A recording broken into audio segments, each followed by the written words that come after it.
Triều Tiên phóng tên lửa hướng biển Nhật Bản trong vụ thử nghiệm xa nhất từ trước đến nay. Triều Tiên, vào đêm thứ Tư, đã phóng một tên lửa đạn đạo tầm xa về phía biển Nhật Bản. Một ngày sau khi các quan chức Hàn Quốc báo cáo rằng Triều Tiên đang chuẩn bị phóng thử một tên lửa đạn đạo xuyên lục địa, ICBM,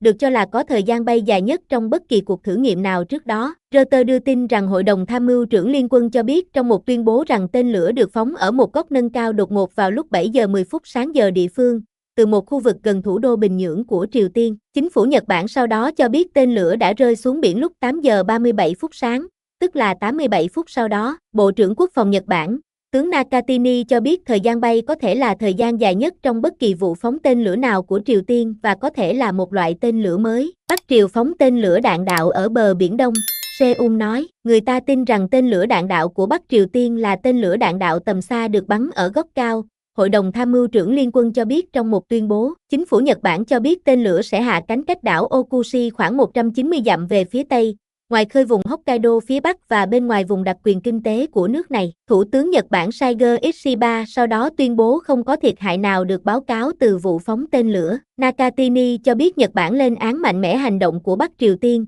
Hành động này không chỉ đe dọa Nhật Bản mà còn cả cộng đồng quốc tế. Bộ Tư lệnh Tình báo Quốc phòng Hàn Quốc cho biết hôm thứ Tư rằng Bắc Triều Tiên đã đặt một bệ phóng di động để chuẩn bị phóng thứ có thể là ICBM vào khoảng thời gian diễn ra cuộc bầu cử tổng thống Hoa Kỳ vào thứ Ba tuần tới. Hội đồng An ninh Quốc gia, NSC,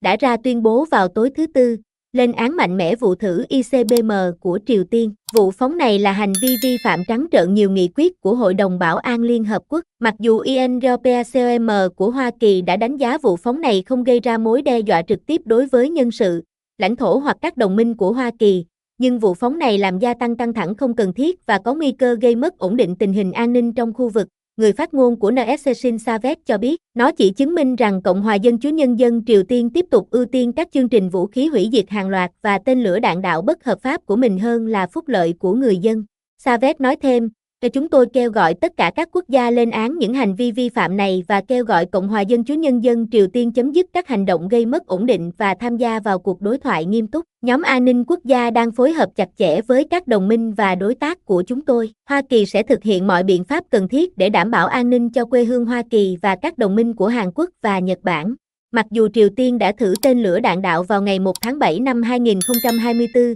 nhưng lần cuối cùng nước này thử ICBM là vào tháng 12 năm ngoái. ICBM vào tháng 12, được cung cấp nhiên liệu bằng nhiên liệu rắn và được phóng từ bệ phóng trên đường, cũng được phóng ở góc nâng cao đột ngột và có thời gian bay có thể được dịch thành khoảng 9.300 dặm theo quỹ đạo bình thường, mà Reuters cho biết thêm, có thể đưa bất kỳ nơi nào trên đất liền của Hoa Kỳ vào tầm bắn.